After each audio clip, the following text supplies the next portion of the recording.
இல்லை சார், என்னுடைய கருத்து என்னன்னா வந்து சட்டத்தில் இடம் இருக்குது, பின்னாடி கூட காட்டலாம் அப்படின்னு சொன்னால் கொடுக்கலாம், பதிவு கொடுக்கலாம்.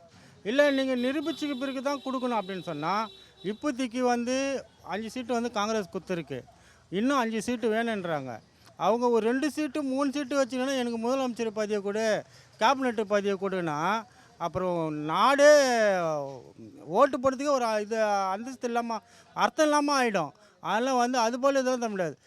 ஒன்று ஒத்துப்பட்டு இது போல் தரணும் அப்படின்னு, சரி ஆட்சி வந்து நீ ஆண்டானா நான் ஆண்டானா மக்கள் நல்லா இருந்தால் போதும் அப்படின்னு நினச்சா பரவாயில்ல, நானே தரேன் சீட்டு எடுத்துக்கணும் மின்னின்று வந்து தரலாம் மக்களை பற்றி நினச்சா. ஆனால் வந்து தானே எல்லாமே எடுத்துக்கணும், மக்களை பற்றி கவலை இல்லை அப்படின்னு சொன்னால் சீட்டு யாரும் தரா போல் ஐடியாவில் அப்படி இல்லை இப்போது. ஆனால் வந்து இதில் இருக்குது, சட்டத்தில் இடம் இருக்குது, பின்னாடி கூட நீ தரலாம், இப்போதைக்கு நீ பதிவு எடுத்துக்கன்னு சொன்னால் தரலாம். விஜய் முதலமைச்சர் ஆவதில் ஏதாவது சிக்கல் இருக்கும்னு நினைக்கிறீங்களா, இல்லை ஈஸியாக வந்துடும்? வந்துடுவார், கண்டிப்பாக வந்துடுவார். மக்கள் சப்போர்ட் இருக்குல்ல அவருக்கு.